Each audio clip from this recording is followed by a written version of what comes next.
In the dusty heart of the American frontier, a wealthy cowboy waiting for his evening train spots a frightened little girl sitting alone on the station bench, clutching a ragged doll. When no one comes for her, he makes a decision that will change both their lives. He takes her home, but as he uncovers the truth about who she is and why she was abandoned, he learns that the girl's past is tangled with his own family's darkest secret. What happens when the man who saved her discovers she's the one person who could destroy everything he's built? Before we jump back in, tell us where you're tuning in from, and if this story touches you, make sure you're subscribed, because tomorrow I've saved something extra special for you. The evening sun cast long shadows across the wooden platform of Sweetwater Station, painting everything in shades of amber and rust. James Thornton stood with his hands clasped behind his back, the silver pocket watch in his vest growing warm against his chest. It had been his father's, once engraved with words he'd memorized as a boy. Time reveals all truths. He checked it now, more from habit than necessity. The train from Cheyenne was running late again. At 58, James carried himself with the quiet confidence of a man who had built something lasting from nothing at all. His ranch, the Thornton Estate, sprawled across 15,000 acres of prime Wyoming grassland, supporting over 3,000 head of cattle and 200 horses. The work had cost him his youth, his idealism, and very nearly his soul during those early years when creditors circled like vultures and drought threatened to turn his dreams to dust. But he had persevered. That was what Thorntons did. His father, Thomas, had taught him that much before he died 10 years back. Work hard, keep your word, and never let them see you bleed. James had followed that code faithfully, building a reputation as fair but formidable. Men respected him, women admired him from a careful distance. Children waved when his carriage passed through town. Yet respect and admiration made for cold companions in the evening hours. The platform bustled with the usual commerce of a Thursday night. Merchants waited for shipments from the east. Families gathered to greet relatives. Young couples strolled arm in arm, stealing glances when they thought no one watched. James observed it all with the detached interest of a man who had learned to live on the periphery of warmth rather than within it. His foreman, Miguel Vasquez, had urged him to skip this trip into town. The ledgers can wait until tomorrow, patron. You work too hard. But James had needed the distraction. The ranch house felt particularly empty these days, despite Mrs. Adelaide's best efforts to fill it with the smells of baking bread and fresh flowers. 5 years. It had been 5 years since Sarah died, and still the grief caught him unaware at odd moments. A glimpse of auburn hair in a crowd, the scent of lavender soap, the ghost of her laughter in an empty hall. She had been his wife for only 3 years before the childbirth took her. Along with the daughter they'd planned to name Catherine. The doctor said complications. The preacher said God's will. James said nothing at all, just buried them both on the hillside, overlooking the valley, and threw himself into work with renewed fury. Miss Adelaide, his housekeeper of 20 years, worried he was becoming one of those men who fossilize in their grief, turning hard and brittle with each passing season. Perhaps she was right. He couldn't remember the last time he'd laughed, truly laughed, at anything. The station master, old Porter Jenkins, emerged from his office with a clipboard and a harried expression. Train's another 20 minutes out, Mr. Thornton. Signal just came through. No trouble, Porter. I'm in no particular hurry. Never are, sir. That's what I admire about you, steady as the seasons. James nodded, though he wasn't certain steadiness deserved admiration. Sometimes it was just another word for stuck. He turned to survey the platform again, and that's when he noticed her. A small figure sat alone on the far bench, partially obscured by the evening crowd. A child, perhaps 6 or 7 years old, wearing a dress that had once been fine but now bore the stains and wrinkles of hard travel. She clutched something to her chest, a doll from the looks of it, ragged and well-loved. James watched as passengers flowed around her like water around a stone. No one stopped. No one inquired. The girl simply sat, very still, her eyes fixed on something in the middle distance that only she could see. Something tightened in his chest, a feel he couldn't quite name. He moved closer, weaving through the clusters of waiting passengers, keeping his approach casual. The girl didn't look up as his shadow fell across her bench. Up close, he could see she was smaller than he'd first thought, delicate-boned and pale beneath the travel dust. Her hair, dark and tangled, fell across her face like a curtain she could hide behind. The doll she held was a sorry thing, its cloth body mended many times over, one button eye missing, the other hanging by a thread. But the girl's grip on it spoke of fierce devotion. "Evening, Miss," James said gently, keeping his voice low and unthreatening. "Are you waiting for someone?" The girl's shoulders tensed, but she didn't respond, didn't even acknowledge he'd spoken. James crouched down, bringing himself to her eye level, mindful not to crowd her. "My name is James Thornton. I'm waiting for the Cheyenne train. Same as you, I expect. Where are your folks?" "Nothing." The child might have been carved from stone. He straightened, concern deepening into something closer to alarm.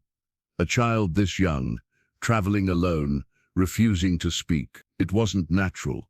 It wasn't safe. He glanced around the platform, searching for anyone who might be accompanying her, perhaps stepped away for a moment. But the crowd had thinned as the sun sank lower, and no one seemed to be looking for a lost child. James walked to the station master's office, his boots heavy on the wooden planks. Porter looked up from his paperwork with a questioning expression. "That little girl on the far bench, how long has she been sitting there?" Porter squinted through his spectacles, toward where James pointed. "Oh, her. Came in on the 4:15 from Rawlins. Been sitting there ever since. Near 2 hours now, 2 hours. And no one claimed her. Not a soul. Figured someone would come along eventually. Maybe they're on the next train in." "She's alone, Porter. A child that age, sitting alone for 2 hours, and you didn't think to inquire." The station master had the decency to look sheepish. "Well, Mr. Thornton, I assumed her people were around somewhere. Lots of folks use the platform as a meeting place. Besides, she ain't exactly forthcoming with information. Won't say a word to nobody." James felt a flash of irritation, but tamped it down. Getting angry at Porter wouldn't help the situation. "Did she have any luggage? Anything besides that doll?" "Not that I saw." "Check with Tommy. He helped folks off that train." James found the young Porter stacking mailbags near the freight office. Tommy remembered the girl immediately. "Yes, sir, Mr. Thornton. Strange thing that. She was the last one off the train. Walking real slow like. Conductor said she'd been riding alone since Laramie. No ticket, no bags, nothing. They almost didn't let her board, but she had money for the fare, so they figured it was all right." "Money? What kind of money?" "Gold Eagle, sir. A $10 piece. Way too much for a ticket from Laramie, but she wouldn't take the change. Just walked right past me and sat down on that bench." James processed this information with growing unease. A child with a Gold Eagle, traveling alone across dangerous territory, refusing to speak or accept help. Every instinct he possessed screamed that something was deeply wrong. He returned to the bench where the girl sat. The platform had emptied considerably now, with only a handful of passengers remaining in the gathering dusk. The girl looked even smaller in the fading light, a fragile thing that might blow away with the next gust of wind. "I'm going to sit here beside you for a spell," James said, settling onto the bench at a respectful distance. "Just until your people arrive. That all right with you?" The girl said nothing, but her grip on the doll tightened slightly. They sat in silence as the sky deepened from gold to purple. The evening star appeared, bright and solitary above the western mountains. James found himself studying the child from the corner of his eye. Despite the dirt and exhaustion, there was something refined about her features, a delicacy that spoke of good breeding. Her dress, though travel-stained, had been expensive once. The fabric was quality wool, the buttons real pearl. The Cheyenne train arrived with a great hiss of steam and squealing of brakes. James watched the girl carefully, expecting her to rise, to run towards someone disembarking, but she remained motionless, her eyes now fixed on her lap, as if willing herself to disappear. Passengers descended, greeted loved ones, collected baggage. The platform filled with noise and movement, then emptied again as people dispersed into the twilight. Through it all, the girl sat frozen. When the last passenger had gone and the train pulled away toward its next stop, James made his decision. He rose and approached Porter, one final time. "I'm taking her with me." Porter's eyebrows shot up. "Sir, the child. She can't stay here all night. I'll take her to my ranch, get her fed and cleaned up. Tomorrow we can sort out where she belongs." "Mr. Thornton, I don't know if that's proper. Maybe we should fetch Sheriff Dalton and have him put her in a cell for the night, or worse, in that orphanage over in Bitter Creek." James shook his head firmly. "No. She'll come home with me. If anyone asks, you tell them James Thornton has taken responsibility for her welfare." Porter opened his mouth to argue, then closed it again. When James Thornton made up his mind about something, arguing was generally a waste of breath. "Yes, sir. I'll note it in the log." James returned to the bench and crouched down once more. "Young lady, I'm going to be straight with you. Nobody's come for you, and it's getting cold. I have a ranch not far from here, with a warm house and hot food. My housekeeper, Mrs. Adelaide, she's a kind woman. She'll look after you proper until we figure out where you belong. Will you come with me?" For the first time, the girl lifted her head. Her eyes, he saw now, were gray as river stones, old beyond their years. She studied his face with an intensity that made him want to look away, as if she were measuring the weight of his soul and finding it wanting. Then, slowly, she nodded. Relief washed through him, surprising in its intensity. "All right then, let's get you home." He offered his hand. After a moment's hesitation, she placed her small, cold fingers in his palm. The trust in that gesture, fragile as spun glass, nearly undid him. His carriage waited in front of the station, his matched bay horses stamping impatiently after their long wait. James helped the girl up onto the seat, then climbed up beside her and took the reins. She sat very still, the doll clutched to her chest, her eyes wide as they pulled away from the station and onto the road leading out of town. The Thornton estate lay 5 miles north of Sweetwater, nestled in a valley where the grasslands rolled like waves and the mountains stood sentinel on the horizon. As they drove, James tried to make conversation, pointing out landmarks, mentioning the ranch, asking gentle questions. The girl remained silent, but he noticed her gaze tracking everything he indicated, filing away information behind those solemn eyes. The main house came into view as they crested the final hill. Even in the gathering darkness, it was an impressive 2 stories of whitewashed wood, with a wide wraparound porch, dormer windows catching the last light, smoke rising from twin chimneys. Outbuildings dotted the property, the bunkhouse, the stables, the barn, the smokehouse. Lanterns glowed in windows, warm and welcoming. Miss Adelaide must have heard the carriage, because she appeared on the porch before James had even set the brake. She was a stout woman in her 60s, with steel-grey hair pinned in a no-nonsense bun and eyes that missed nothing. She'd kept house for James since before his marriage, had nursed Sarah through her final hours, had held James when he wept. She was the closest thing to family he had left in this world. Her expression shifted from curiosity to shock as James helped the girl down from the carriage. "Lord have mercy, James Thornton. What have you done?" "Found her at the station. No one came for her. Adelaide, she's alone." The housekeeper's face softened immediately. She descended the steps and knelt before the girl, her movements gentle despite her size. "Oh, you poor little lamb. Come inside now, let's get you warm and fed." The girl looked up at James, seeking permission. He nodded encouragement, and she allowed Mrs. Adelaide to take her hand and lead her into the house.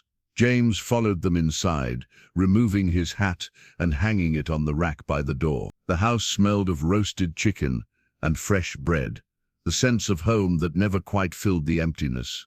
He watched as Mrs. Adelaide bustled the girl toward the kitchen, talking in that soothing voice she used with frightened animals and hurting souls. Miguel appeared from the direction of the study, Ledger X tucked under one arm.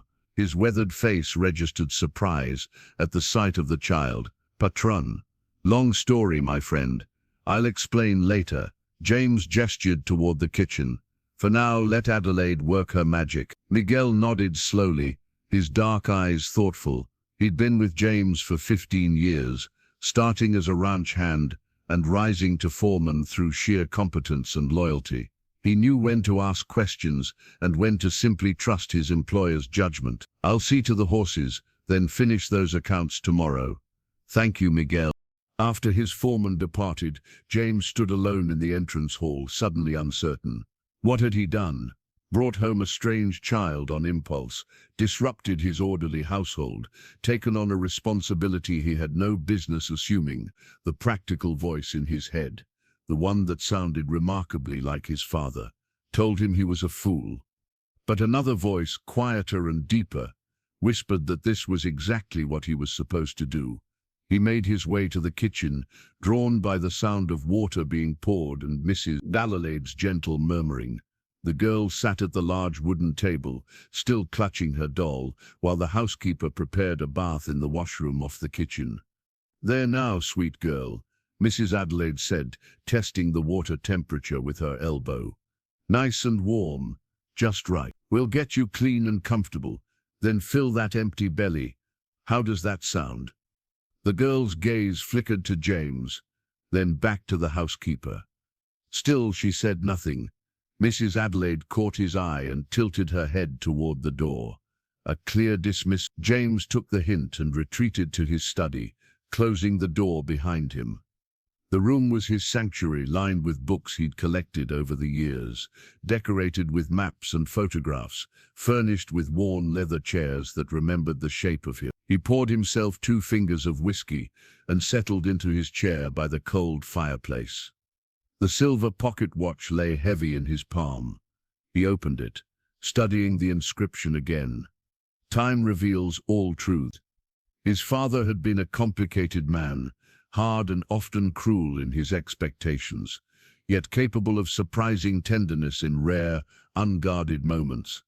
James had both admired and resented him in equal measure. Even now, a decade after Thomas Thornton's death, James found himself seeking his father's approval in decisions both large and small. What would his father think of tonight's impulsive act? Thomas had built this ranch through calculated risks and ruthless practicality. Sentimentality, he often said, was a luxury working men couldn't afford. Yet he'd also taught James that a man's character was measured by how he treated those who could offer him nothing in return. The study door opened and Mrs. Adelaide entered, her sleeves rolled up and her expression troubled. She closed the door softly and moved to stand before his chair. "That child has been through something terrible, James. I can see it in her eyes. She still won't speak. Not a word, but she's terrified, trying hard not to show it. There are bruises on her arms, old ones fading, and she flinches at sudden movements." Adelaide's voice hardened. "Someone hurt that little girl. Maybe that's why she was put on that train." James felt anger kindle in his chest, hot and righteous. "She's safe now. That's what matters. For tonight, perhaps. But what about tomorrow? Next week? You can't keep her, James. There'll be questions, procedures. The law will have something to say about it. Let them say it. I'll handle whatever comes." He met her gaze steadily. "She stays, Adelaide, as long as she needs to." The housekeeper studied him for a long moment, then nodded slowly. Sarah would have liked her. She always wanted a house full of children. The mention of his late wife sent a familiar ache through his chest. "Yes, she would have. I've put her in the yellow room, the one at the top of the stairs. It was meant to be a nursery once. Adelaide's voice gentled. Seems fitting it finally gets used for its intended purpose. After Mrs. Adelaide returned to the kitchen, James climbed the stairs to check on the girl. He knocked softly on the yellow room door, waiting for permission that didn't come. Carefully, he eased it open. The girl sat on the edge of the four-poster bed, dwarfed by its size, wearing one of Adelaide's nightgowns that had been hastily hemmed but still pooled around her feet. Her dark hair, now clean and brushed, hung damp around her shoulders. The ragged doll rested in her lap. She looked up as he entered, her grey eyes watchful. "I just wanted to make sure you had everything you needed," James said, staying near the doorway. "Are you warm enough? Comfortable?" A small nod. "Mrs. Adelaide will bring up some supper shortly. I expect you're hungry after your travels." Another nod, barely perceptible. James moved into the room slowly, like approaching a skittish colt.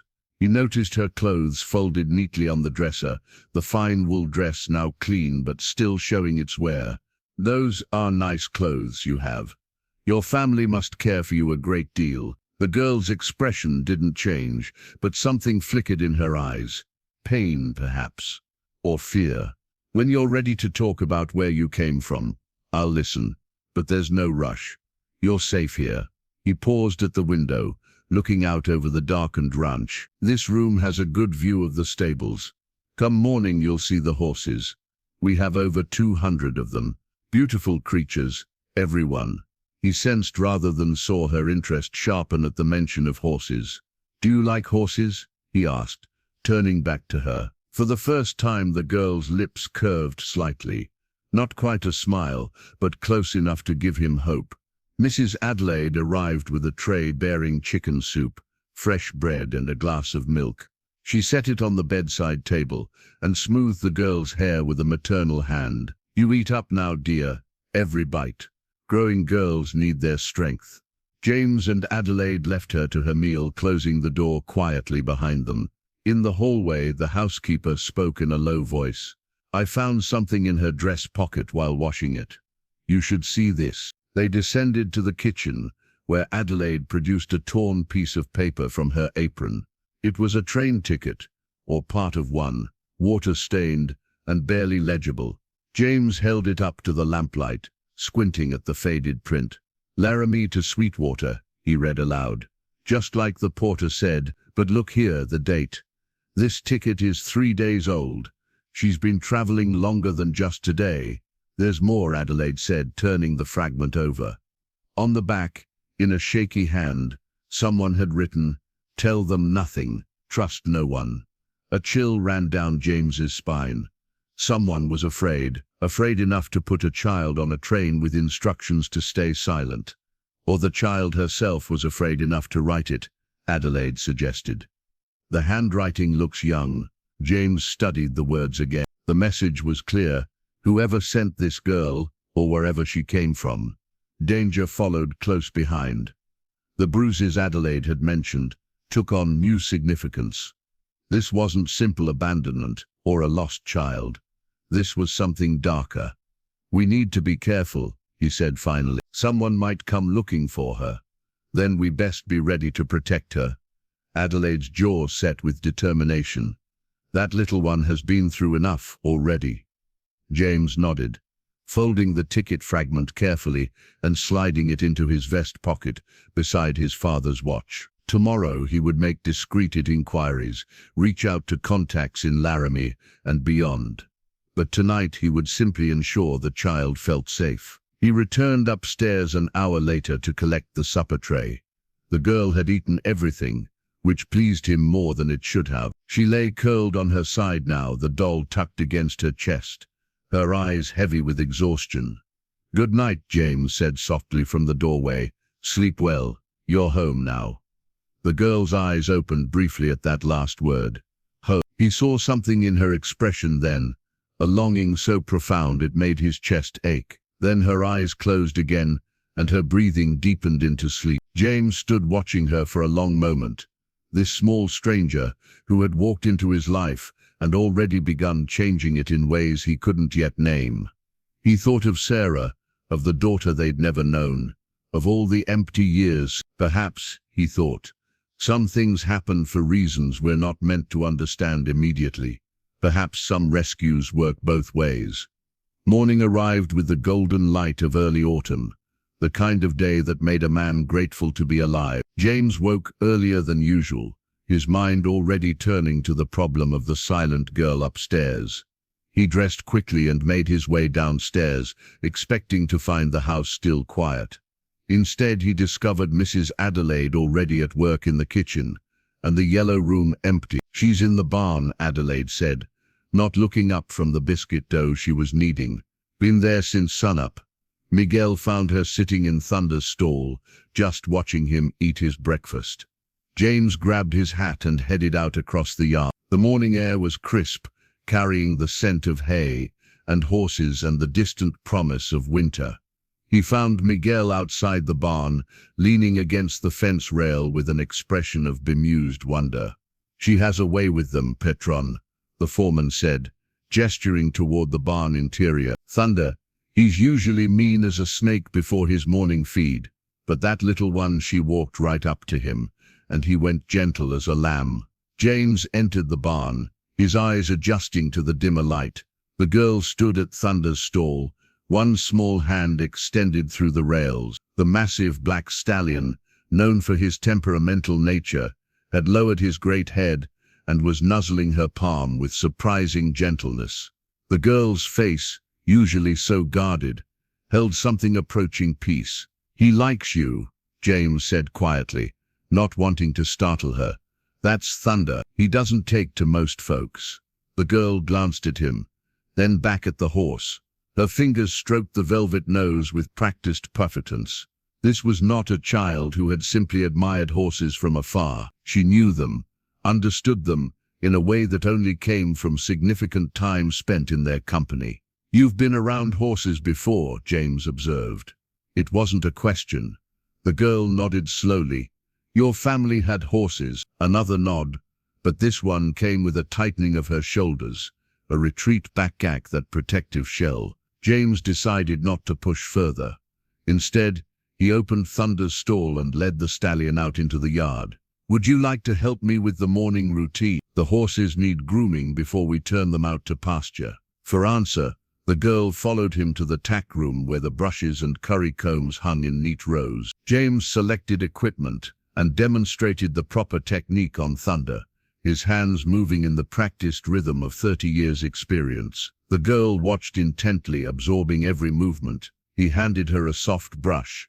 "Your turn. Start with his shoulder, long strokes following the hair growth. He'll tell you if he doesn't like something." The girl took the brush and approached Thunder, with no hesitation whatsoever. Her movements were careful but confident, her technique surprisingly accomplished for one so young. Thunder stood perfectly still, occasionally turning his head to observe her, with what James could only describe as approval. They worked in companionable silence, the only sounds being the brush strokes, Thunder's contented huffing, and the morning songs of birds in the rafters. James found himself relaxing in a way he hadn't in years. There was something healing about working beside this child, something that felt right in a world that had felt wrong for so long. After Thunder was groomed to a gleaming shine, Miguel brought out 3 more horses that needed attention. The Thiel moved from one to the next, with growing confidence, even attempting to braid the mane of a gentle mare named Daisy. James watched, noting the care she took, the way she whispered to the horses, even though she wouldn't speak to humans. By the time Miss Adelaide called them in for breakfast, the girl's cheeks had gained color, and her eyes held a spark of something that might have been happiness. She walked beside James back to the house, her small hand occasionally brushing against his, as if checking to make sure he was still there. Over breakfast, Adelaide reported that she'd laid out clean clothes for the girl, a simple dress that had belonged to Adelaide's niece years ago. "It'll do until we can get you properly outfitted," she said. "Mr. Thornton will take you into town later this week for new things." The girl's spoon paused halfway to her mouth. Her eyes darted to James, something like panic crossing her features. "Or maybe not," James said quickly, reading her distress. "Town can wait. No rush for any of that." The panic subsided, replaced by visible relief. The girl resumed eating,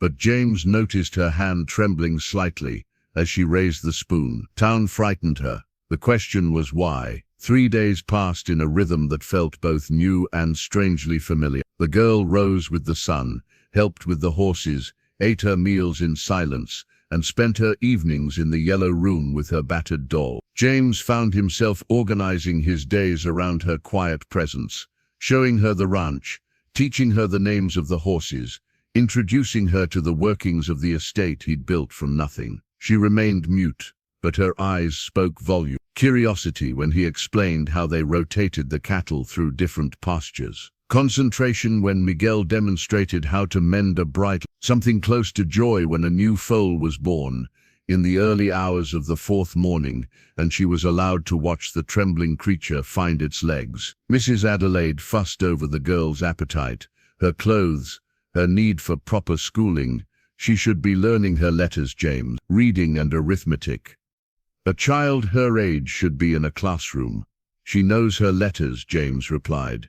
He'd discovered this the previous evening when the girl had wandered into his study.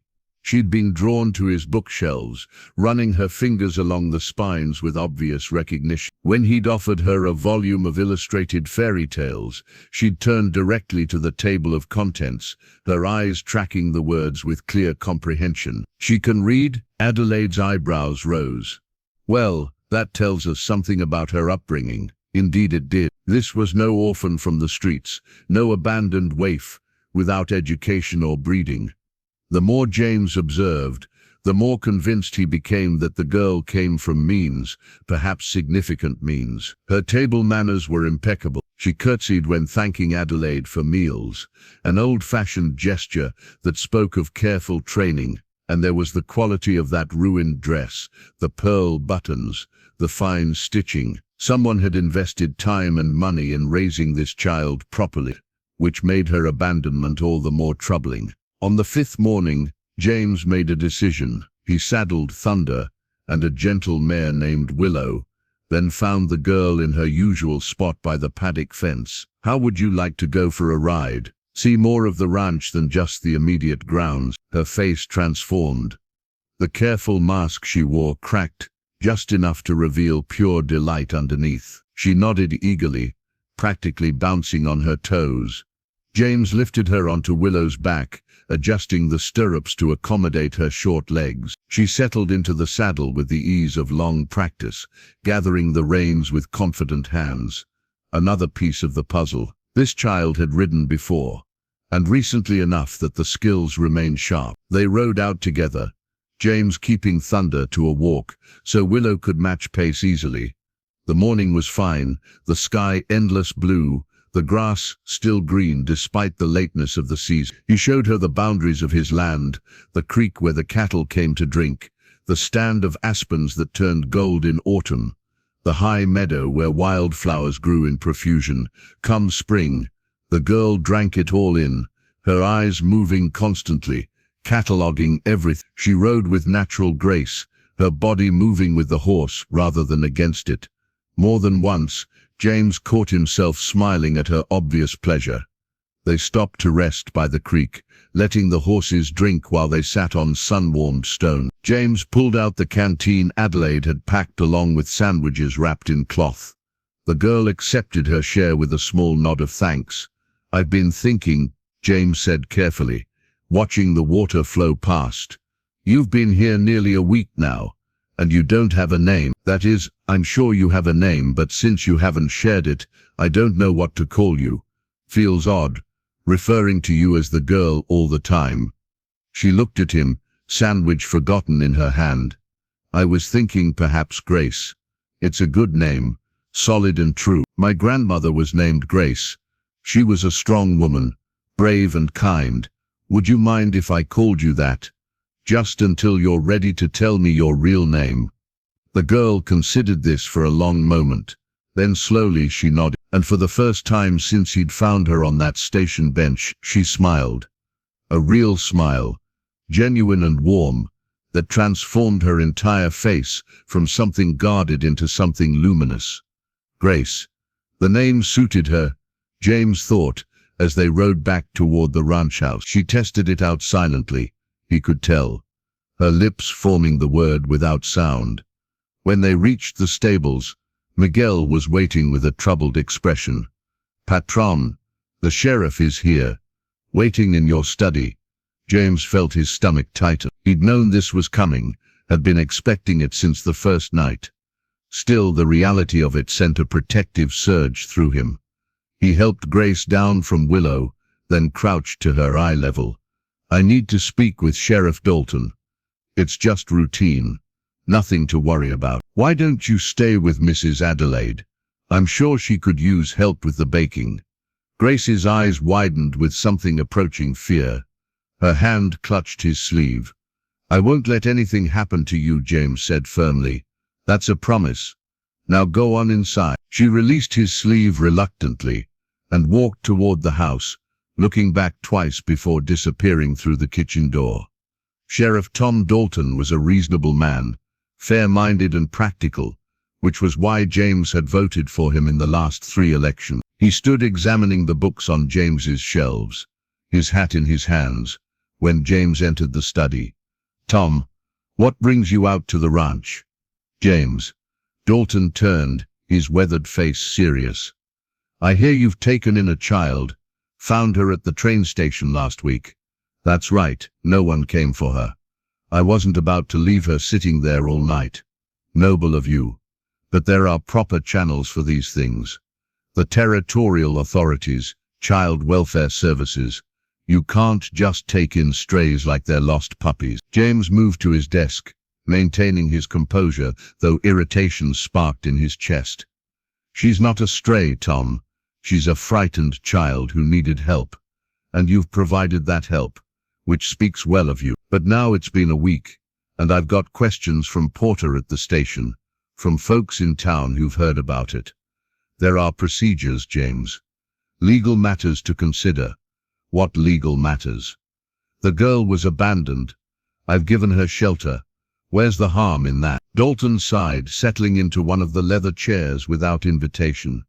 "Has she told you anything? Her name? Where she's from? Who her people are?" "She hasn't spoken a word since I found her. Not a word, in a week. Not one. I think something traumatic happened to her, Tom. She's terrified of something or someone. I've been giving her time to feel safe before pushing for information." The sheriff's expression softened slightly. "That's admirable, James.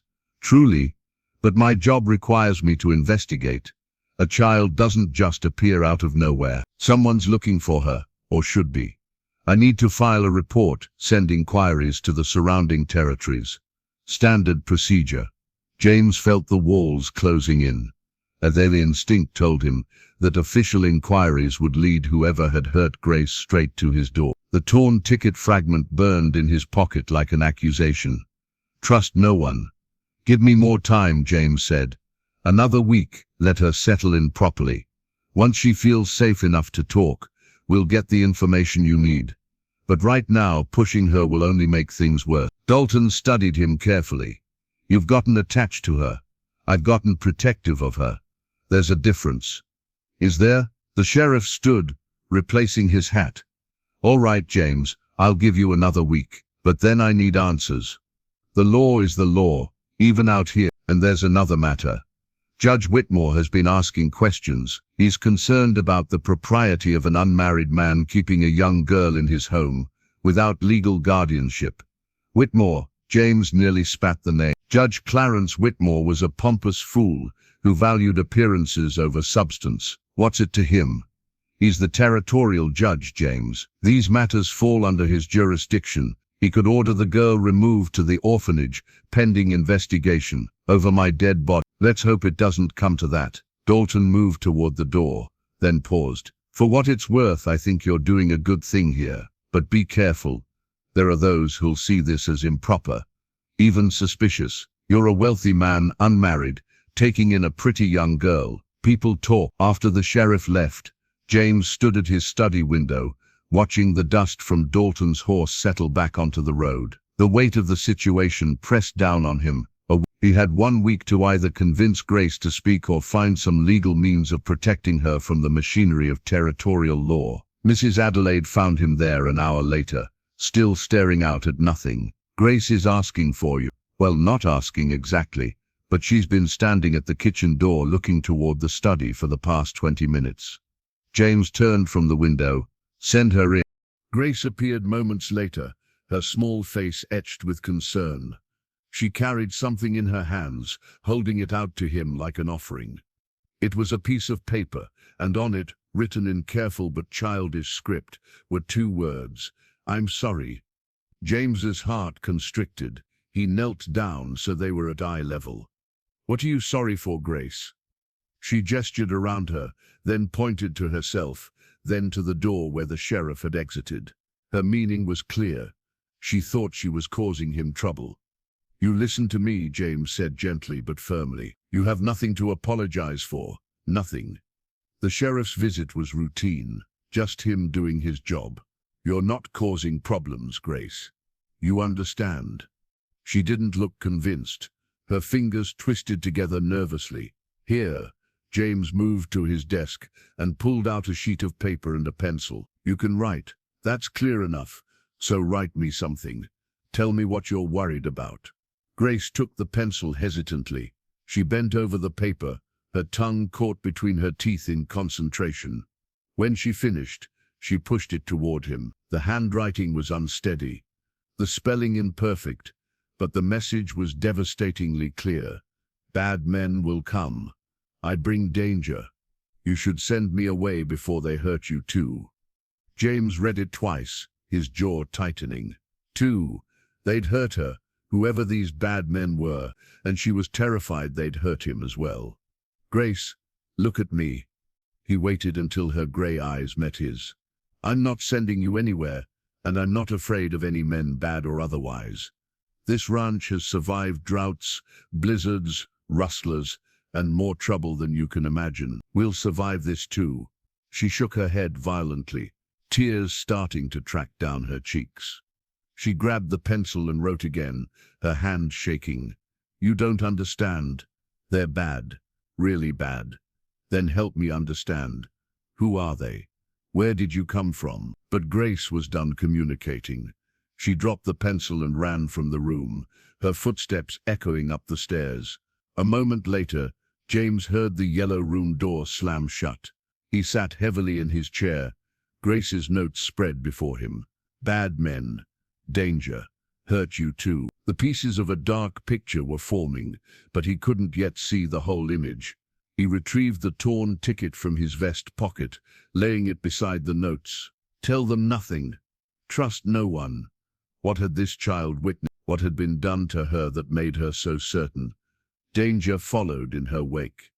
That evening, James tried to coax Grace out for supper, but she refused to leave her room. Mrs. Adelaide brought her a tray, returning with it mostly untouched. "She's scared, James, truly scared. Whatever happened to that little girl, it was worse than we imagined." "I know." James ran a hand through his hair, feeling every one of his 58 years. "Adelaide, do you remember anything about my father's business dealings? Places he traveled, people he knew back east?" The housekeeper's brow furrowed. "He made trips to Denver regular enough. Sometimes further east. Chicago once or twice." "Why?" "I'm trying to understand something. The way Grace carries herself, her education, her clothes. She's from money.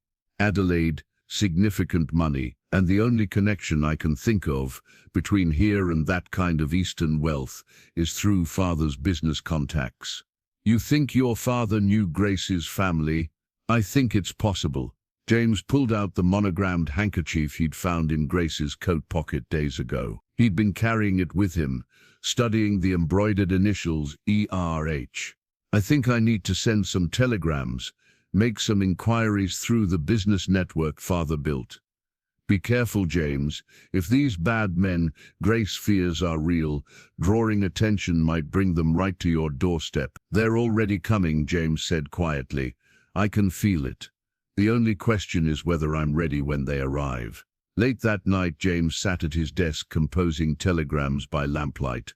He needed to be careful, strategic. Direct inquiries about a missing girl would raise flags, potentially alerting the very people Grace feared. Instead, he crafted messages to his father's old business associates, casual inquiries disguised as routine correspondence.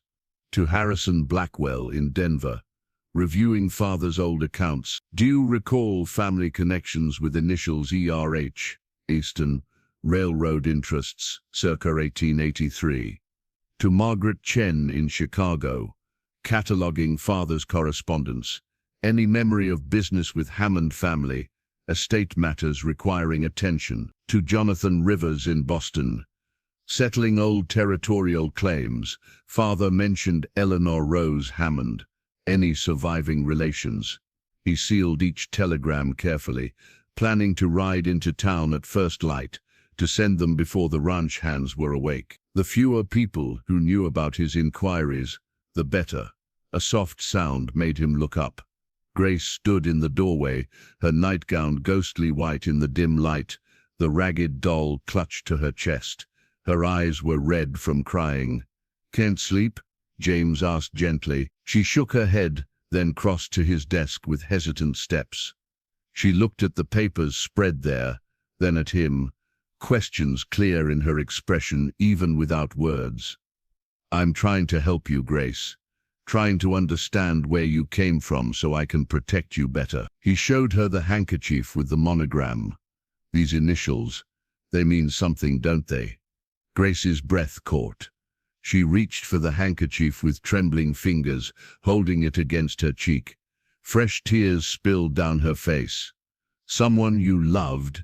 James guessed. "Someone with these initials," Grace nodded, then pointed to herself. "Your initials? But I thought, Grace isn't your real name, is it?" Another shake of the head. Grace set down the doll carefully, then took up the pencil. Her hand moved slowly across the paper, forming letters with painstaking care. "Eleanor Rose Hammond. But everyone called me Ellie." James felt something shift in his chest. A name. Finally, a name. "Ellie," he said softly, testing it. "That's a beautiful name." She wrote again. "Grace is beautiful too. I like it better. Ellie is gone now. Can I be Grace?" The question carried such weight, such desperate hope for a new beginning, that James had to clear his throat before answering. "You can be whoever you want to be, child. If Grace feels right to you, then Grace you shall be." Relief flooded her features. She wrote more, faster now, the words tumbling out as if a dam had broken. "My mama was Eleanor too. She died when I was 4. Aunt Catherine raised me in Boston. She died last month." She said in her letter, "I should go west." She said to find the Thorntons. She said I would be safe. James read the words twice, his mind racing. Aunt Catherine had known about the Thorntons specifically, had known enough to send Grace, or Ellie, or whoever this child truly was, directly to them, which meant Catherine had known Thomas Thornton, had known him well enough to trust him with a child's life. "This letter your aunt wrote. Do you still have it?" Grace shook her head sadly. She wrote, "Men came to the house. They wanted something Aunt Catherine had. Papers. They said they were angry. They hurt her. She hid me in the cellar and told me to run when they left. I took the money from her desk and got on the first train. I lost the letter somewhere." The pieces were falling into place now, forming a picture that chilled James to his core. Catherine Hammond had something valuable enough to kill for. Papers of some kind, and she'd sent Grace away to protect her, trusting the Thornton name to offer sanctuary. "These men," James asked carefully, "would you recognize them if you saw them again?" Grace nodded emphatically, her eyes going wide with fear. "Then we'll make sure they never get close enough for you to see them." James stood and moved around the desk, kneeling beside her chair. "Listen to me, Grace. Whatever your Aunt Catherine was protecting, whatever those men want, it doesn't matter. What matters is keeping you safe. You're part of this family now, and Thorntons protect their own. Do you believe me? Grace studied his face for a long moment, searching for something. Whatever she found there must have satisfied her, because she nodded slowly. Then, surprising them both, she leaned forward and wrapped her small arms around his neck in a fierce embrace. James held Grace until her trembling subsided. This small girl who carried such enormous burden. When she finally pulled back, her eyes were clearer, as if sharing her truth had lifted some invisible weight. He walked her back to the yellow room, tucked her into bed, and waited until sleep claimed her before returning to his study. He pulled out his personal journal, a leather-bound book where he'd recorded the significant events of his life for the past 30 years. His father had kept such journals, and his grandfather before him. It was a Thornton tradition, this documenting of one's thoughts and decisions for posterity. Tonight, he began a new entry. Grace Eleanor Rose Hammond arrived in my life like a storm I didn't see coming. She has shattered the careful peace I'd built around my grief and forced me to feel things I thought buried with Sarah. I don't know yet what Catherine Hammond's connection to my father was, or why she trusted our name with her dying breath, but I know this. I will not fail this child. Whatever comes, whoever these men are that she fears, they'll have to go through me first. The weeks that followed settled into a new rhythm. Grace began speaking in whispers, just to him and Mrs. Adelaide at first, single words that gradually expanded into short sentences. Her voice was soft, almost musical, with an accent that spoke of Boston, finishing schools, and careful elocution. She helped Adelaide with household tasks, showing surprising competence for one so young. She could set a proper table, arrange flowers, even assist with complex recipes that required precise measurements. Someone taught her well, Adelaide observed one afternoon as they watched Grace expertly fold napkins into decorative shapes. That's not the kind of training you get in an ordinary household. James had come to the same conclusion. Everything about Grace spoke of wealth and privilege, the kind that required servants and tutors and careful cultivation. The Hammonds had been people of means, no question about that, which made the violence of Catherine's death and Grace's desperate flight all the more troubling. The telegrams he'd sent began yielding responses. Harrison Blackwell in Denver wrote back, "Hammond family was railroad money, old and substantial. Eleanor Rose Hammond Sr. died in 1883, scandal attached though details unclear. Sister Catherine never married, raised the daughter. Family fortune tied up in various trusts and holdings. Rumor of contested will." Margaret Chen's response was more cautious. "Your father knew Eleanor Hammond, yes, business dealings and perhaps something more, though he was discreet. Catherine Hammond died violently 3 weeks ago. Case unsolved. Boston police investigating. Be careful, James.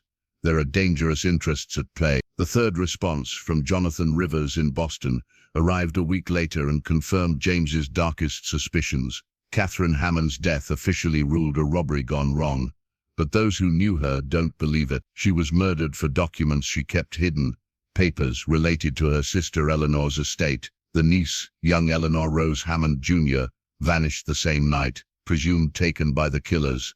Several unsavory characters have been asking questions about the girl's whereabouts. Railroad interests, specifically the Continental Pacific Company, seem particularly invested in finding her. Advise extreme caution. Continental Pacific. James knew that name. They were one of the largest railroad operations in the country, with connections to territorial governments and enough money to buy whatever they wanted, including silence and complicity. If they were hunting for Grace, then the danger was greater than he'd imagined. He burned the telegrams in his fireplace, watching the paper curl and blacken. No evidence could remain that might lead anyone to Grace's location.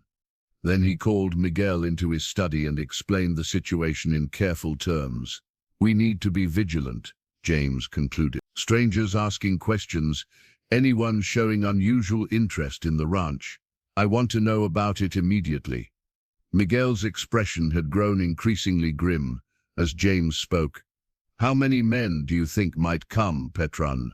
"I don't know. Could be 2, could be 10, but they'll be professionals, hired by people with deep pockets. Then we prepare."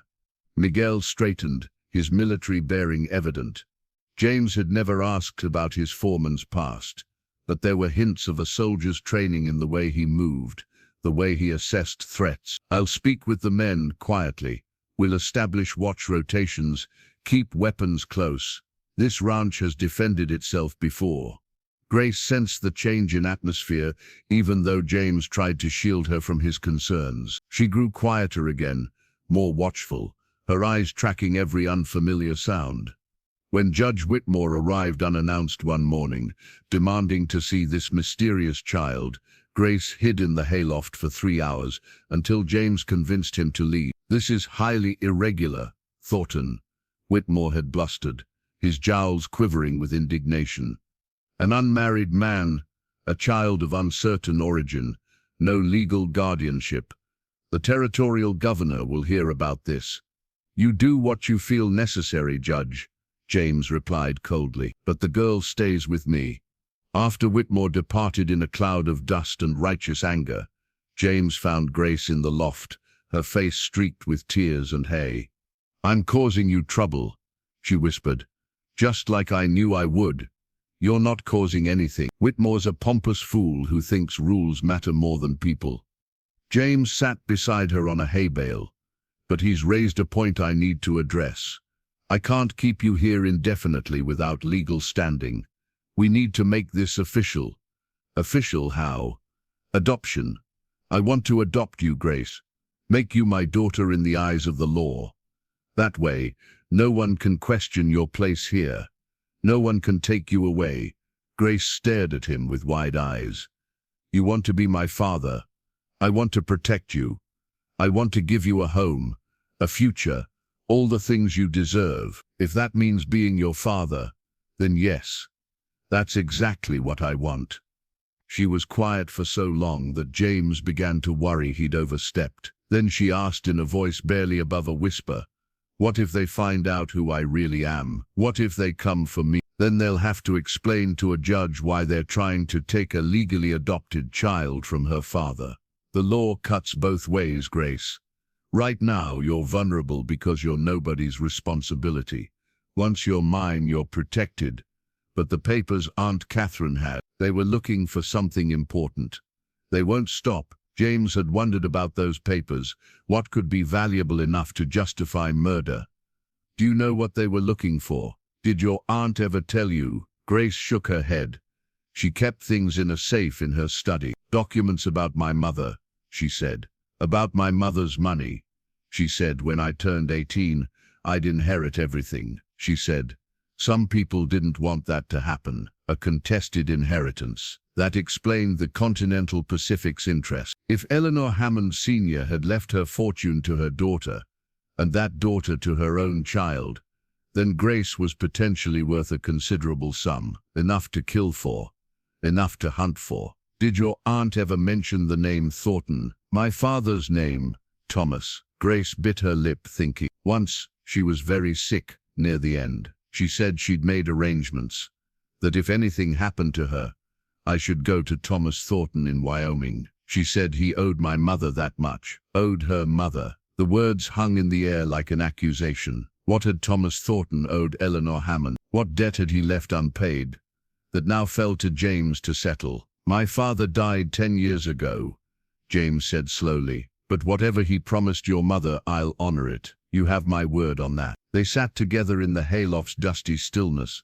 the morning sun slanting through the gaps in the boards, turning everything golden. Below, the ranch carried on its daily business, horses whinnying, men calling to each other, the steady rhythm of life continuing regardless of the storms gathering on the horizon. "I'd like that," Grace said finally.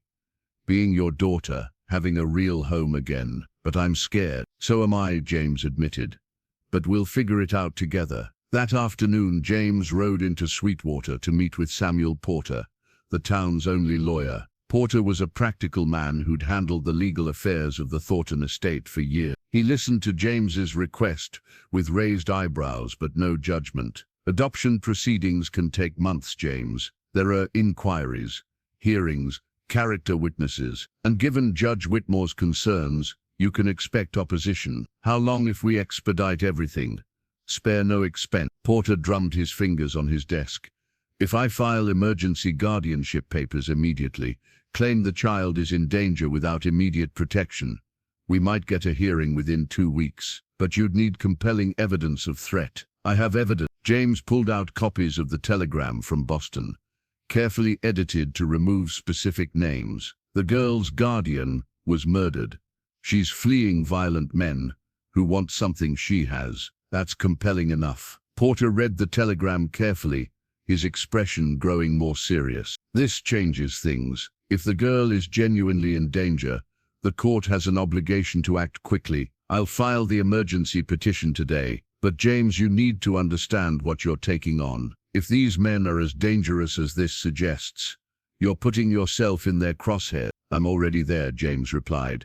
The moment I brought her home, I made myself part of this. Now I'm just making it legal. Over the following days, Grace blossomed despite the undercurrent of tension. She spent hours with the horses, developing a particular bond with Thunder that amazed even Miguel, the massive stallion, who'd thrown more than one experienced rider, followed her around the paddock like an oversized puppy. She'd whisper in his ear, and he'd lower his great head, docile as a lamb. It's like she speaks their language, Miguel observed one evening as they watched Grace brush Thunder's coat to gleaming perfection. My grandmother would have said she has the gift. James had begun teaching Grace to ride properly, starting with the fundamentals his own father had drilled into him. She absorbed every lesson with fierce concentration, determined to master each skill before moving to the next. Her natural talent, combined with evident previous training, made her progress remarkable.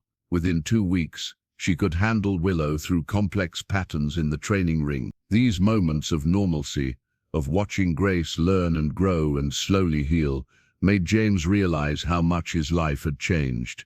The empty house that had echoed with loss now rang with a child's laughter. Mrs. Adelaide hummed while she cooked, pleased to have someone to fuss over. Even the ranch hands had grown protective of the shy girl who visited the stables each morning. But peace was fragile, and James knew it. He kept his journal updated daily now, recording not just his thoughts but factual details about Grace's arrival, her statements about the men who'd killed her aunt, everything that might prove useful in court or elsewhere. He wrote carefully, aware that this document might someday need to stand as evidence.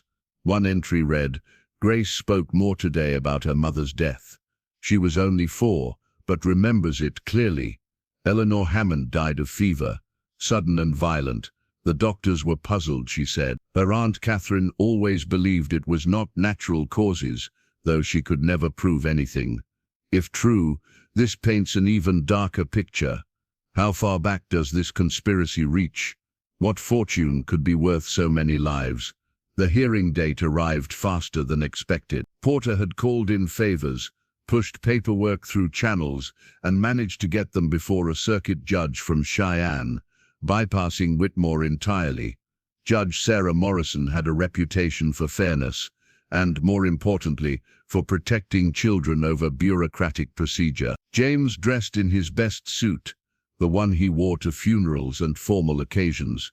Grace wore a new dress Adelaide had sewn, simple but respectable, her dark hair plaited and tied with ribbon. She clutched his hand tightly as they entered the courthouse in Sweetwater, her gray eyes enormous in her pale face. The courtroom was nearly empty.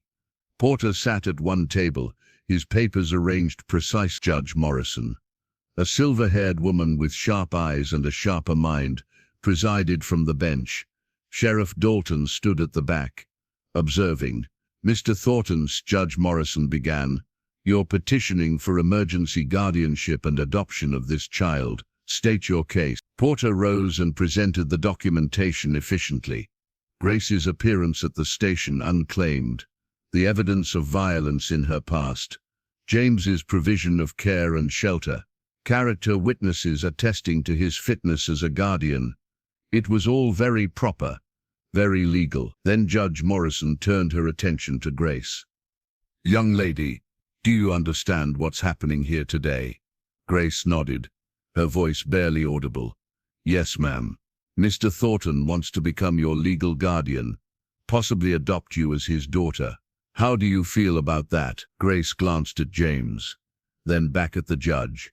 When she spoke, her voice was stronger. "I feel safe with him. He's kind. He doesn't hurt me. He teaches me things and lets me work with the horses. Mrs. Adelaide makes me eat vegetables even when I don't want to, but she says it's because she cares. I never had that before. Not really. Aunt Catherine tried, but she was always scared. Mr. Thornton isn't scared of anything." Something flickered in Judge Morrison's expression. Understanding, perhaps, or approval. "And if I grant this petition, if Mr. Thornton becomes your legal father, you'll live with him permanently. You understand that?" "Yes, ma'am. I'd like that very much." Judge Morrison reviewed the papers before her, taking her time. The silence stretched, broken only by the ticking of the courtroom clock. Finally she looked up, her gaze moving between James and Grace. "Mr. Thornton, I've reviewed your character references. You're respected in this community, financially stable with no history of impropriety. However, I have concerns about a single man raising a young girl without female supervision." James felt his heart sink, but before he could respond, the judge continued.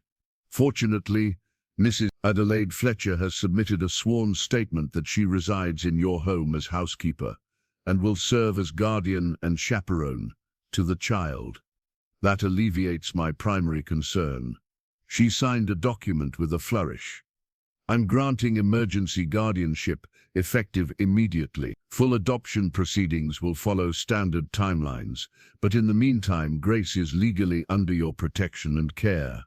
Relief flooded through James so powerfully he had to grip the table for support. Grace's hand squeezed his, and when he looked down at her, she was smiling, truly smiling, for only the second time since he'd known her.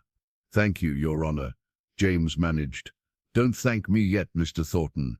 Guardianship comes with serious responsibilities. This child's welfare is now your legal obligation.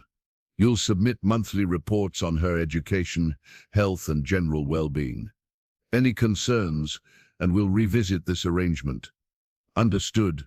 "Yes, Your Honor. Completely understood." As they left the courthouse, Grace slipped her hand into his. "Does this mean I'm really yours now?" "Like officially?" "Officially," James confirmed. "You're Grace Thornton now, at least as far as the law is concerned." "Grace Thornton," she repeated softly, testing the name. "I like how it sounds." They celebrated that evening with a special dinner Adelaide had prepared. Even Miguel joined them, raising a glass of cider in toast. "To family," the foreman said, his weathered face creasing in a rare smile. "However it finds us." "To family," they echoed. Later, as James tucked Grace into bed, she looked up at him with those serious grey eyes. "Are you going to tell me about my real father someday? About why Aunt Catherine sent me to you specifically?" The question he'd been dreading. James sat on the edge of her bed, choosing his words carefully. "When you're older, when you're ready, I'll tell you everything I know, but right now, what matters is that you're safe and loved. The past can wait, but it's connected to your father somehow, isn't it?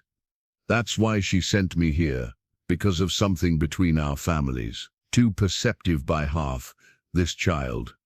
"Yes," James admitted.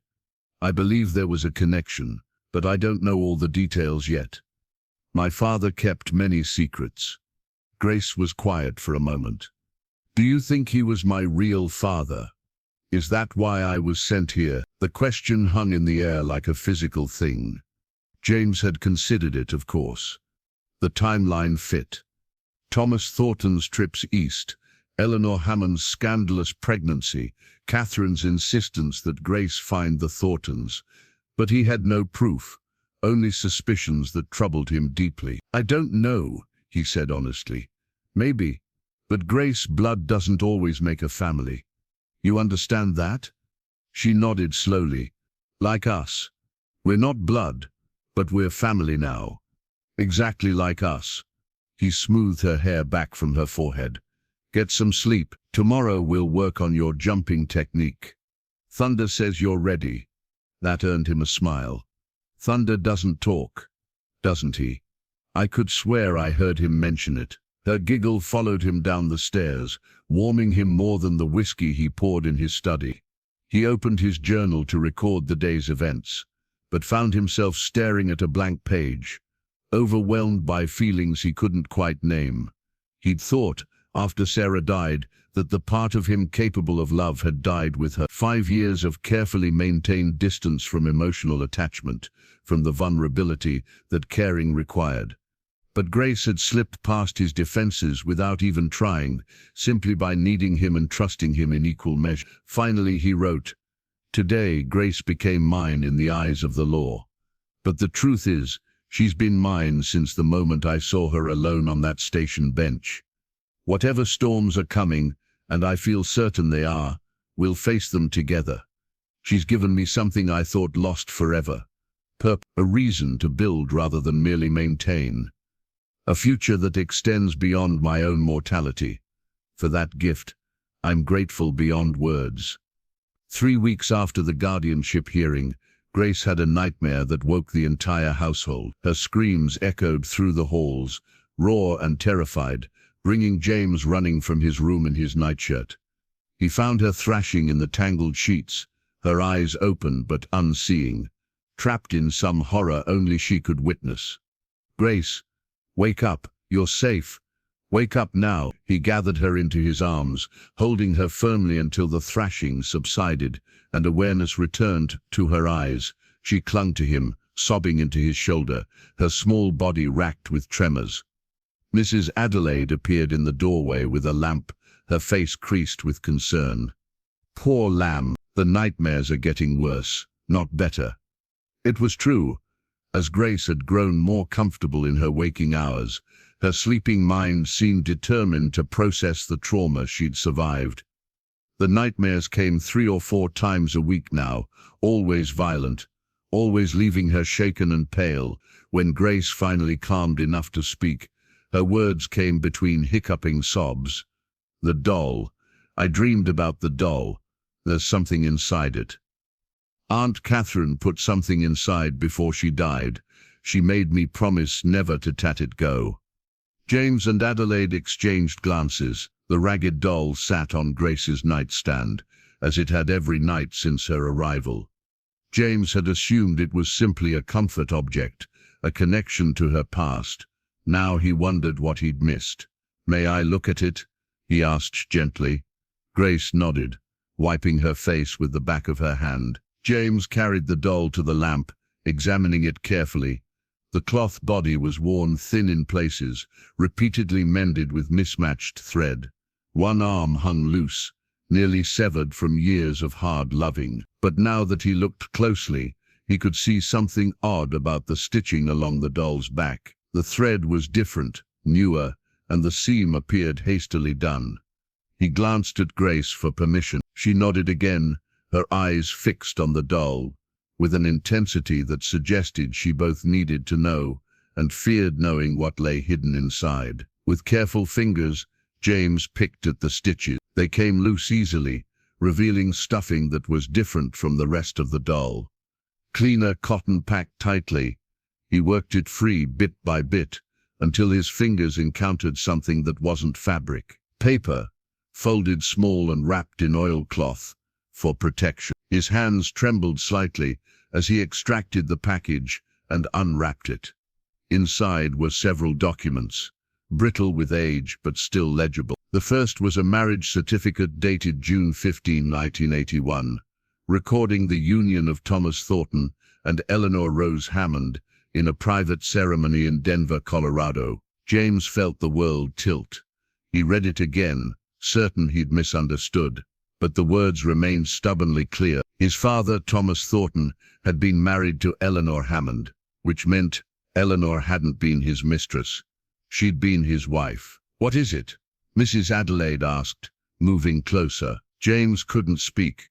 He unfolded the second document with numb fingers. It was a birth certificate for Eleanor Rose Hammond, Jr., born March 3, 1883, in Boston, Massachusetts. Father Thomas Thornton, mother Eleanor Rose Thornton, née Hammond.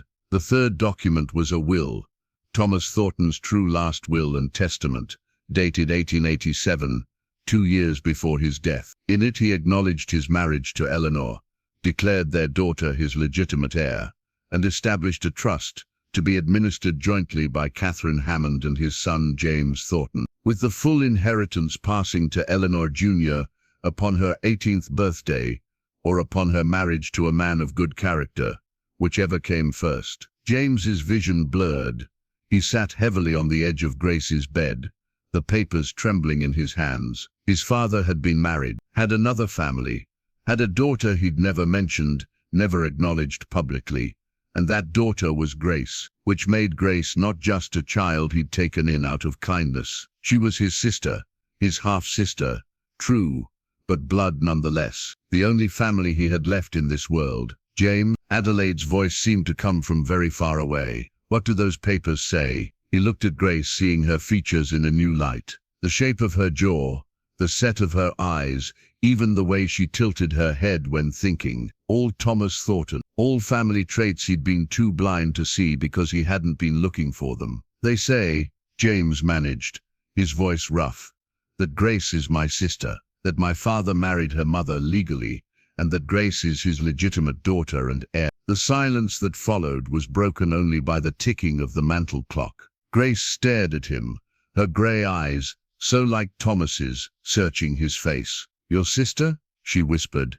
We're family, real family. James nodded, unable to trust his voice. Everything made sense now. Catherine's insistence that Grace find the Thorntons, the way his father had made those mysterious trips east, always returning troubled and distracted. The guilt James had sometimes glimpsed in Thomas's eyes during his final year. He'd been living two lives, torn between two families, unable or unwilling to bridge the divide. There's more, Adelaide said softly, picking up another paper that had fallen from the oilcloth. A letter. James took it with trembling hand. The handwriting was his father's, unmistakable even after all these years. It was dated 3 months before Thomas died. My dearest Catherine, it began. I write this knowing I may not have much time left. The doctor speaks of a strong constitution, but I feel the truth in my bones. I am dying, and I leave behind a web of lies that will soon unravel. Eleanor was the love of my life, but our marriage was impossible to acknowledge publicly. Her family would have been ruined by association with a rough Western rancher, and my business interests required me to maintain certain appearances. We thought we could manage both worlds, but we were fools. When Eleanor died, something in me died with her. I should have claimed our daughter then, brought her west, given her the Thornton name she deserved. But I was weak. I let you raise her in secret, sent money but not myself. I told myself I was protecting her, but the truth is I was protecting my reputation, my business dealings, my comfortable life here with my son James. James knows nothing of this. I've been a coward where he's concerned as well. He married Sarah believing he was building his own legacy, not knowing he was merely continuing what I'd already established elsewhere. I should tell him. I will tell him. But each day I find new reasons to delay, and now I fear my time has run out. If something happens to you, Catherine, if Eleanor Rose Jr. is ever in danger, send her to James. He's a good man, better than I ever was. He'll protect her if he knows she's his blood, and she is his blood, as surely as if they'd grown up together. Perhaps more importantly, she's entitled to half of everything I've built, the ranch, the investments, all of it. James won't deny her what's rightfully hers. I know my son that well at least. I've enclosed legal documents that prove everything. Keep them safe. They're Eleanor Jr.'s birthright and her protection. The Continental Pacific Company has been pressuring me to sell them certain land rights, but I've refused. They won't take no for an answer forever. If they learn of Eleanor Jr.'s existence and her claim to the estate, they may try to eliminate that claim. Guard her well, Catherine. I've failed so many people in my life. Don't let me fail her too. Your devoted friend, Thomas thought. James read the letter twice, feeling layers of his understanding peel away with each pass. His father's frequent absences, his distraction in later years, his deathbed rambling about forgiveness and failures. It all crystallized into painful clarity. Thomas Thornton had been a man split in two, never fully present in either life he'd created, failing both families through his cowardice. And the continental Pacific, they were the key to everything. They wanted land rights tied to the Thornton estate, rights that would be complicated by the revelation of another heir. If Grace could be eliminated or made to disappear, the land transfers would proceed uncontested. Catherine's murder suddenly made perfect sense. She'd been killed not for money, but for these papers, for proof that stood between the continental Pacific and what they wanted. They'll come for her, James said, his voice hardening. Once they realize she's alive and has the documents, they'll come. Grace's face had gone pale as she processed what this all meant. I don't want the ranch, she said quickly. I don't want any of it. You can have everything. I just want to stay here with you. It's not about what we want anymore, James replied. It's about what's right and what's legal. These documents prove you're Thomas Thornton's legitimate daughter. That makes you entitled to half of everything he left behind. The continental Pacific knows that, which is why they're hunting for you. Then we give them what they want, Grace pleaded. The land rights, whatever they need, just make them stop. It doesn't work that way, Grace. Once we show weakness, once they know we'll negotiate out of fear, we've already lost. James stood, his jaw set with determination. No, we fight. We protect what's yours by right, and we expose them for what they are. Murderers and thieves hiding behind corporate respectability. Dawn broke cold and clear the morning after the revelation. James had spent most of the night in his study, poring over the documents from Grace's doll and cross-referencing them with his father's business mugs. The picture that emerged was damning. Continental Pacific had been pressuring Thomas for years to grant them right-of-way across Thornton land, access that would cut their construction costs significantly and open up valuable mining territories beyond. Thomas had refused repeatedly, and now James understood why. The land in question wasn't just ranch property. According to the marriage certificate and will, it was jointly owned by Thomas and Eleanor, held in trust for their daughter. Thomas couldn't legally sell or grant rights without Eleanor's consent, and after her death, without provisions for their child. He'd been trapped by his own web of secrets, unable to conduct the business that might have saved him from Continental Pacific's escalating threats. Miguel found James still at his desk as the sun rose. Documents spread across every surface, his father's old ledgers stacked in towers. You've been up all night, Petron. Couldn't sleep. Too much to process. James gestured to the papers. My father left us a considerable problem, Miguel. One that's already cost lives and will likely cost more before it's resolved. The foreman's expression was grim as James explained the situation. When he finished, Miguel was quiet for a long moment, then spoke with careful deliberation. In Mexico, before I came north, I served in the army. We had a saying, when the enemy reveals himself, at least you know where to aim. These Continental Pacific men, they've been shadows until now, but if they come for Grace, for those documents, they show themselves, and then we can fight them properly.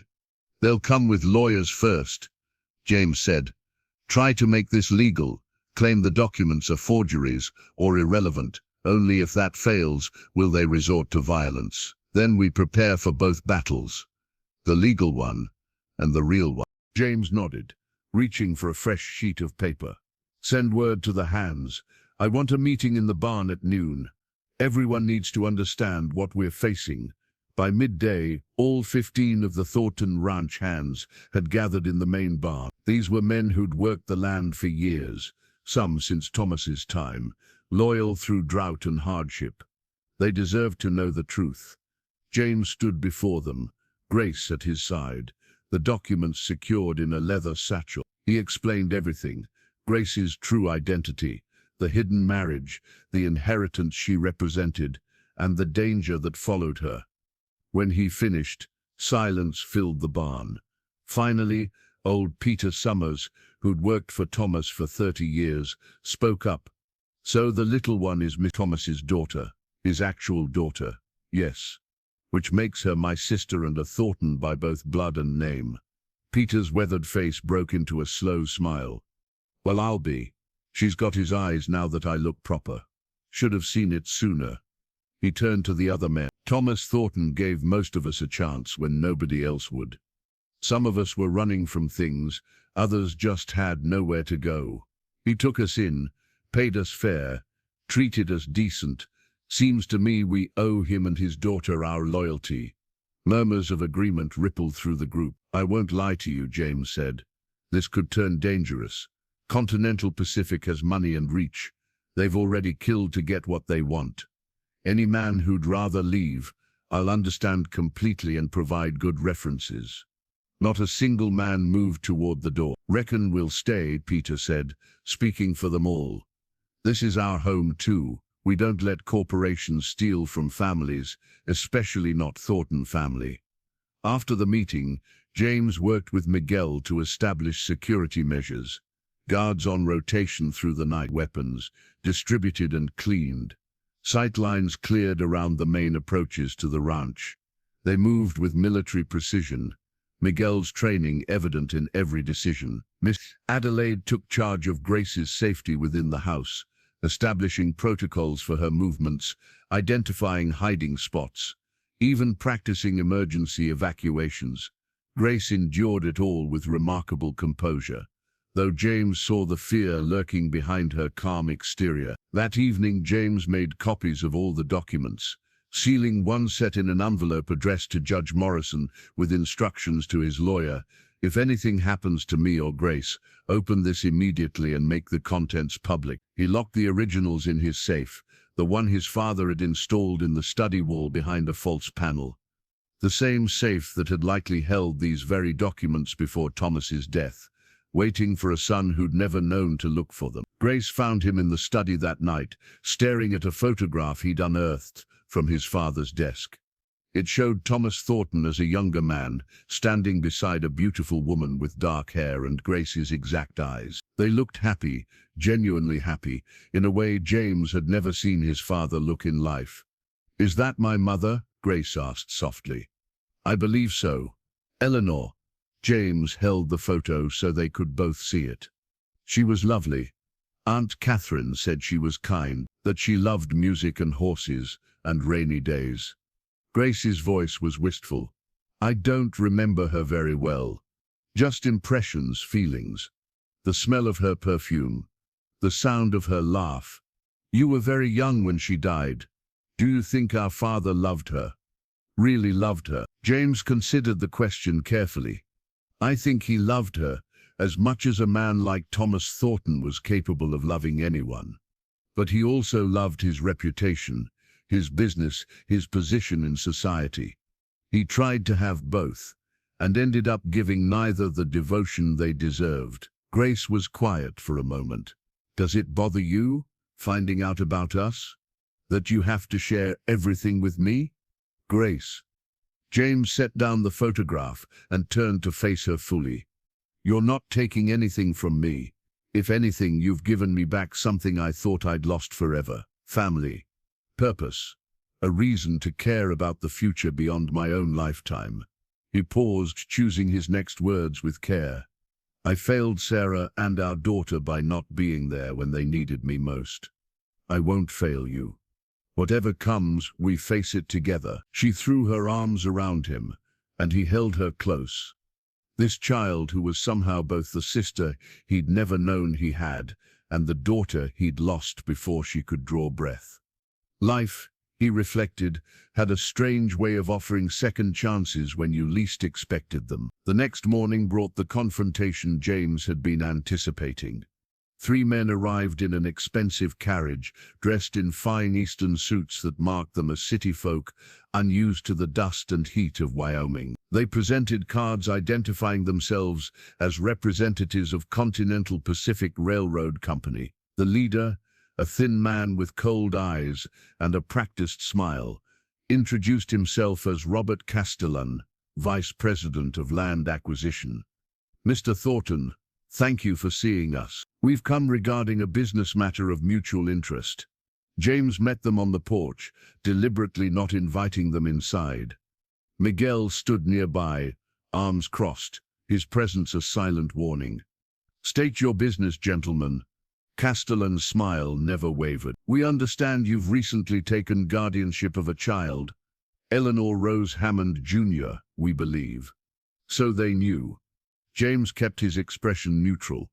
"I have a ward, yes. What's your interest in?" Judge Morrison entered, her silver hair pulled back severely, her expression revealing nothing. "This court will come to order. We're here to consider the matter of Continental Pacific Railroad Company versus Thornton regarding disputed land claims and inheritance rights." The Continental Pacific lead attorney, a sharp-faced man named Aldrich, rose immediately. "Your Honor, this case is straightforward. Continental Pacific has a legitimate business interest in securing right-of-way across Thornton property. Miss James Thornton has refused to negotiate, citing a spurious claim that the land is partially owned by a child who appeared mysteriously at a train station weeks ago. We contend that the documents presented as proof of this child's identity and inheritance rights are forgeries created to obstruct legitimate commerce." Porter stood, his voice steady despite facing such formidable opposition. "Your Honor, we have substantial evidence supporting Miss Hammond's claim. Marriage certificates, birth records, a last will and testament, all properly executed and witnessed. We also have testimony from individuals who knew Thomas Thornton and Eleanor Hammond, who can verify their relationship." "Then let's see this evidence," Judge Morrison said. "Mr. Porter, present your case." The next hours were grueling. Porter methodically introduced each document, walking the court through the timeline of Thomas and Eleanor's relationship. Adelaide testified, her voice clear and unwavering as she described what she'd witnessed over the years.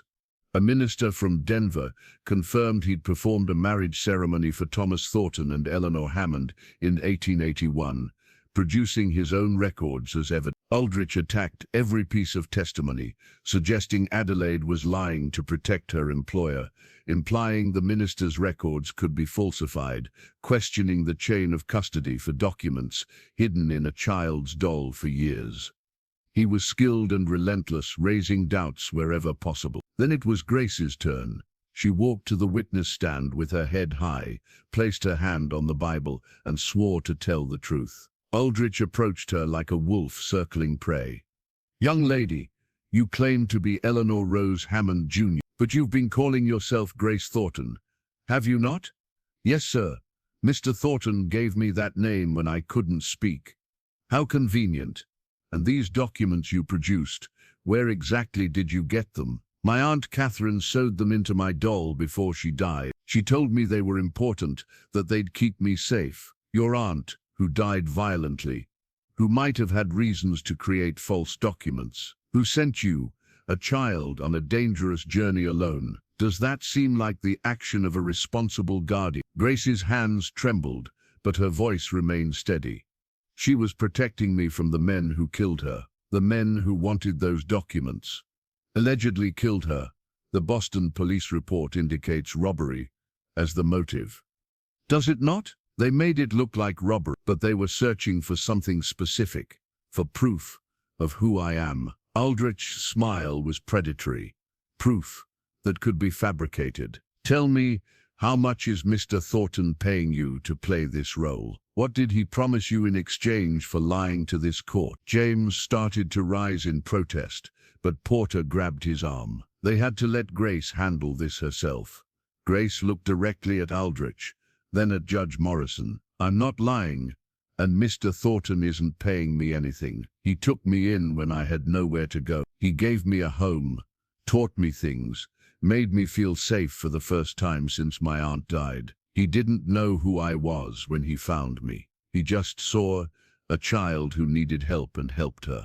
That's the kind of man he is." She paused, gathering herself. "I know you don't want to believe me. I know Continental Pacific wants these documents to disappear, but my mother was Eleanor Rose Hammond. She married Thomas Thornton. I am their daughter, and I have every right to my father's name and what he left me. Denying that won't make it untrue." The courtroom fell silent. Even Aldrich seemed momentarily at a loss for words. Judge Morrison leaned forward, her sharp eyes studying Grace with new intensity. "Mr. Aldrich, do you have further questions for this witness?" The attorney recovered quickly. "Your Honor, I'd like to call a witness for Continental Pacific, Mr. Harrison Blackwell, railroad consultant and business associate of the late Thomas Thornton." James felt his stomach tighten. Blackwell was the Denver contact he'd telegraphed weeks ago. The man knew about the Hammond family, had connections to his father's business dealing. What was he doing testifying for Continental Pacific? Blackwell took the stand, a distinguished man in his 60s with gray temples and an expensive suit. Under Aldrich's questioning, he testified that he'd known Thomas Thornton for 30 years, had handled many of his business transactions, and had never heard mention of a wife named Eleanor or a daughter in Boston. "Miss Thornton confided in me regularly about personal matters," Blackwell said smoothly. "If he'd had a secret family, I would have known. This girl's claim is fabricated, likely by Catherine Hammond, who was known to be financially desperate in her final years." Porter rose for cross-examination, his jaw tight. "Mr. Blackwell, isn't it true that Continental Pacific offered you a significant consulting contract 3 months ago?" "I provide consulting services to many companies. Please answer the question. Did Continental Pacific offer you a contract worth $50,000? Blackwell shifted slightly. "They did. And when did this offer occur in relation to Catherine Hammond's death?" "I don't recall the exact timing.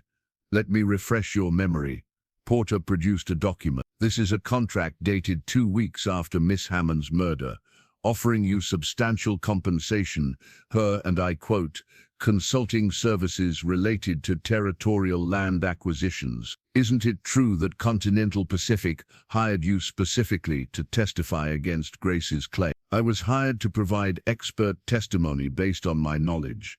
"Knowledge you claim includes certainty that Thomas Thornton had no Eastern family, despite the fact that you just admitted he made regular trips to Boston and Denver, often for weeks at a time. Where did you think he was during those absences?" "Business trips. And you never questioned why a cattle rancher needed to spend weeks in Boston? Never wondered about the nature of that business?" Blackwell's composure cracked slightly. "I trusted his explanation." "Or you were paid not to ask questions, just as you're being paid now not to acknowledge the truth." Porter turned to Judge Morrison. "Your Honor, this witness has a clear financial interest in supporting Continental Pacific's position. His testimony should be given appropriate weight." Judge Morrison nodded slowly. "Noted, Mr. Porter. Anything else?" "Yes, Your Honor. I'd like to enter additional evidence." Porter produced a leather-bound book. "This is Thomas Thornton's personal journal, found in his study safe. In it he explicitly references his marriage to Eleanor Hammond and his daughter. I'd like to read several pertinent entries." Aldrich objected immediately. "Your Honor, a dead man's diary is hardly reliable evidence. It could be falsified or misinterpreted." "I'll allow it," Morrison ruled, "but I'll evaluate its credibility accordingly." Porter read aloud entries spanning 5 years, Thomas's own words describing his love for Eleanor, his anguish over their impossible situation, his guilt over keeping Eleanor Rose hidden, his hopes for eventually bringing his families together. The courtroom listened in rapt silence as a man's secret life unfolded through his own confession. When Porter finished, Judge Morrison called for a brief recess. James, Grace, and their supporters gathered in an adjacent room, the tension palpable.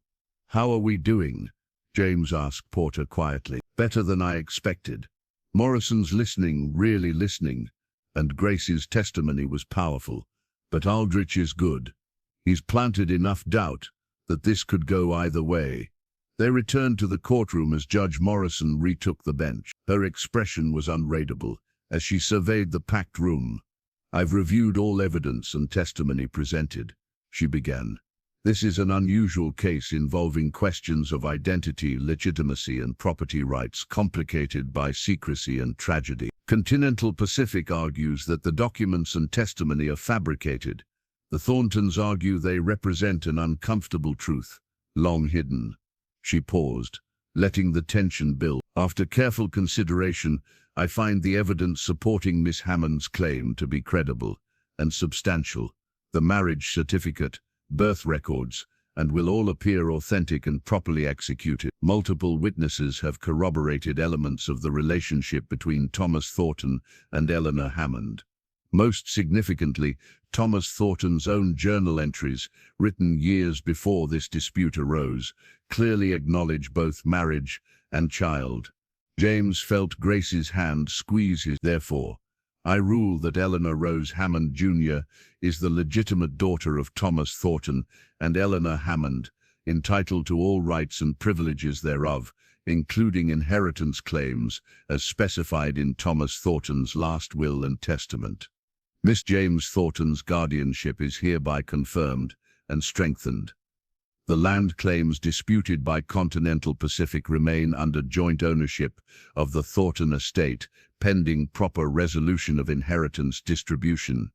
The gavel fell with finality. 6 months had passed since the courtroom victory, and spring had returned to the Thornton estate with a gentleness that seemed to echo the peace settling over their lives. James stood on the porch watching Grace work with Thunder in the training ring, her confidence and skill growing with each passing week.